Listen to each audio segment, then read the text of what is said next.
अस्सलाम वालेकुम, hello and welcome. Iqbal industrial services में मोहम्मद इकबाल खान एडवोकेट। आज का जो हमारा लीगल लेक्चर है वो है legal framework for online transaction in Pakistan. Pakistan में हम ऑनलाइन ट्रांजैक्शन करते हैं, पैसे का लेन देन करते हैं, इस पर कौन से कवानीन, कौन से लीगल फ्रेमवर्क पाकिस्तान में मौजूद है।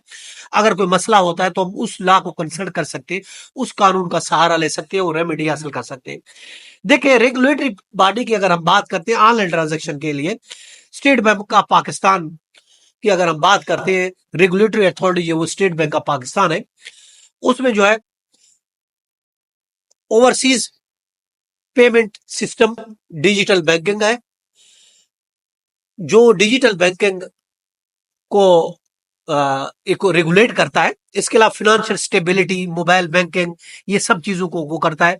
इसके अलावा स्टेट बैंक गाइडलाइन इशू करता है फंड ट्रांसफर की, इलेक्ट्रॉनिक फंड ट्रांसफर की गाइडलाइन इशू करता है और एक सिस्टम बनाया हुआ है, तो ये रेगुलेट करता है स्टेट बैंक ऑफ पाकिस्तान। एसएसीपी की अगर हम बात करते हैं तो एसएसीपी रेगुलेट करता है कैपिटल मार्केट को, कारपोरेट गवर्नेंस को। इसके अलावा नॉन बैंकिंग फिनेंशियल सर्विसेज अगर है तो उसको ये ई कॉमर्स हो गया, इनको गवर्न करता है एसएसीपी। और जो बैंक है, बैंक को रेगुलेट करता है ओवरसीज बैंकिंग, डिजिटल सिस्टम, इनको स्टेट बैंक रेगुलेट करता है और दूसरी को एसएसीपी करता है। तीसरा एफआईए आ जाता है। एफआईओ देखे साइबर क्राइम्स को इन्फोर्स करता है।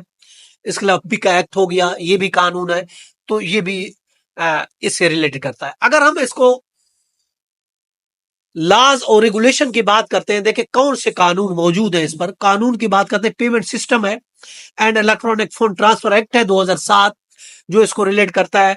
पीका है 2016 का कानून। इलेक्ट्रॉनिक ट्रांजैक्शन ऑर्डिनेंस है 2002 का। इसके अलावा स्टेट बैंक ऑफ पाकिस्तान के रेगुलेशन है, रूल्स हैं। इसके अलावा ब्रांचलेस बैंकिंग रेगुलेशन है 2018। इसके अलावा डिजिटल बैंकिंग पॉलिसी है 2021 की। और इसके अलावा साइबर सिक्योरिटी रेगुलेशन है 2023 की। ये कानून है जो इसको रेगुलेट करते हैं। इसके अलावा डेटा प्रोटेक्शन एंड प्राइवेसी है, पीका 2016 का कानून है। इसके अलावा पर्सनल डेटा प्रोटेक्शन बिल 2023 है। इसके अलावा स्टेट बैंक ऑफ पाकिस्तान का डेटा गवर्नेंस रेगुलेशन है, वो इसको डील करते हैं। अगर ई कॉमर्स की हम बात करते हैं, ई कॉमर्स में एसएसीबी ई कॉमर्स रूल्स हैं 2020 के और कंज्यूमर प्रोटेक्शन लॉ भी है जो इसको डील करता है ई कॉमर्स को। क्रिप्टो करेंसी की अगर हम बात करते हैं और ब्लॉकचेन की बात करते हैं तो देखें स्टेट बैंक ऑफ पाकिस्तान के एडवाइजर इस सिलसिले में मौजूद है और जिसमें क्लियर कहा गया है कि आप क्रिप्टो करेंसी पर इन्वेस्टमेंट नहीं करें।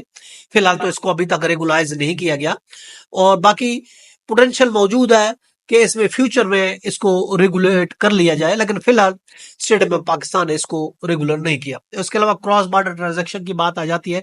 फॉरेन एक्सचेंज रेगुलेशन है स्टेट बैंक ऑफ पाकिस्तान के जो इसको जो है वो डील करते हैं। रिसेंट अगर ट्रेंड देखते हैं, मौजूदा हालात में अगर हम देखते हैं तो इसमें रास्त आईडी, रास्त के जरिए पेमेंट एक किया गया है कि आप रास्त के जरिए आप ऑनलाइन ट्रांजैक्शन कर सकते हैं।